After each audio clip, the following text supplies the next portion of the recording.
اللي فرحان بفوز المغرب وبتزقف. انت عارف انه المغرب ولا ليش احكي لك؟ خليني تحكي لك. يعني انتوا بتعرفوا ان المغرب هن مشهورين بالسحر.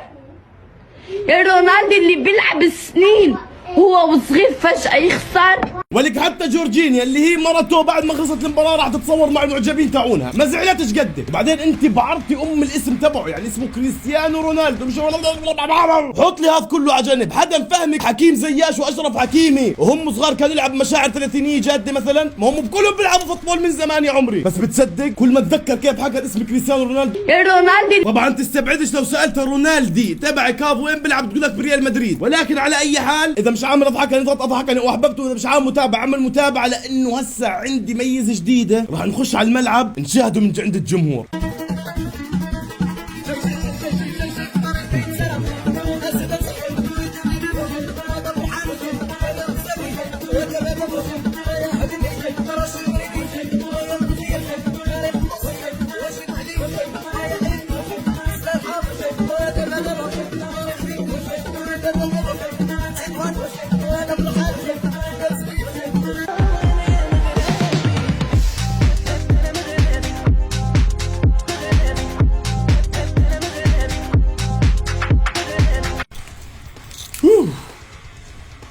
طبعا انا شفت كرات اهم من الكرة الذهبية بكثير واحلى كمان. طبعا اللي بيشوف غير اللي بلمس، يعني قطعا وقولا واحدا الحقيقة اجمل من التصوير. وباي ذا واي هاي البنت بحب اوجه لها تحية شكر من ادارة الصفحة، لانه انت زبونة دائم عندنا، يعني للامانة صار لها اكثر من سنة يعني اشتغلت معنا شغل عظيم. يعني هاي رابع مقطع بتطلعي معي فيه، ولكن للاسف عقد ما هي حلوة عقد ما الكاميرا بتكره وجهها فالواحد صعب يتذكرها. فانت اذا بتشوفها بتحس حالك اول مرة شايفها، او لانك اصلا انت بتكون تطلع على شغلات غير وجهها، ما فيش غير على الواحد من الاثنين، لانه كل مره نفس التعليقات، مين هاي شو اسم حسابها وحلوه مش بحسك اول مره بتشوفها. حاول تطلع على وجهها. انا معك انه هي مصوره شغلات يعني اهم من وجهها، بس انت حاول تطلع وجهها. وشغله ثانيه مهمه كثير، لما الناس تطلع تشجع المغرب انت حاول قدر الامكان تحط جنسيتك، لانه يعني انا بعد ما دورت ولا واحد فيهم مغرب اللي جايبهم بالمقطع. انا حتى هاي اللي راح تخليك نفسك تحضن المغرب راح لك شوف.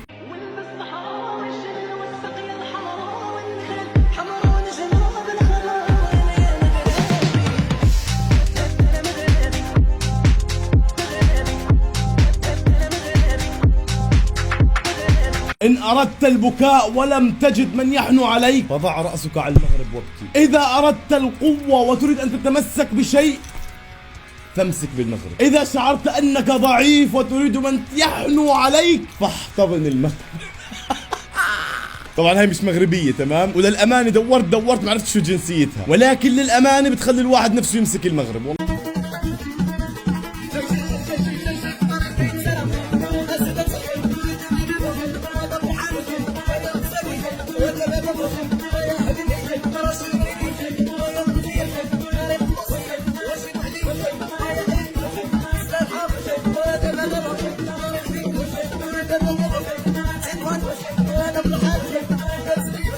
يا رجل هذا ولا تشجيع ولا هو تمييع ولا هو فرحة ولا هو ترحة ولا إغراء ولا إخراء. يا رجل لو إنك سارق مال يتيم من قدام جامع وخسران بلعبة قمار وشاحن بالباقي نت ما بيطلع لك هيك مقطع. لا وقسما بالله يا رجل الواحد بيستحي. يا رجل هاي لازم تستحي تفوت جهنم من ورا هيك مقطع. شو منظرك قدام عتاعيد زي أبو لهب وأبو جهل وقارون وفرعون شو منظرك قدامهم؟ شو إما هندري برازيلين وإن شاء الله برازيل ايباتو بيجي برازيل. مبدئيا انا والله العظيم ما بعرف شو حكوا ولا فهمت عليهم ولا حرف، يعني فهمت عليهم كلمة ان شاء الله، غير هيك ما فهمتش عليهم ولا اشي. ولكن للاحتياط ان شاء الله يا رب تكسر بخاطر اللي بكسر بخاطرهم، ويا رب انصرهم. يعني هم مسلمين انصرهم ان شاء الله يا رب، حتى لو علينا مش مشكلة كونهم مسلمين، يعني مسلمين بين بعض بنصفي. انا عارف مين كسر بخاطرهم، كرواتيا. الله يكسر بخاطر كرواتيين بس. وبنهاية المطاف عزيزي المتابع اذا مش متابعين على الانستغرام راح اترك الرابط. اول تعليق راح يكون يعني استوريات نار اليوم ان شاء الله، ممكن نعمل فيها تصويت فتصويت الى اخره. طبعا هاي الحلقه انا عملت بناء على تصويتكم انتم على الانستغرام اوكي. فاذا انت حابب تكون مشارك بالحلقات القادمه صوت على الانستغرام. احبكم جميعا. يلا باي تنساش تعمل اضحكني او لايك. يلا باي. خلص يعني باي هناك وباي هون وباي يعني ما لا بنمي. يلا باي.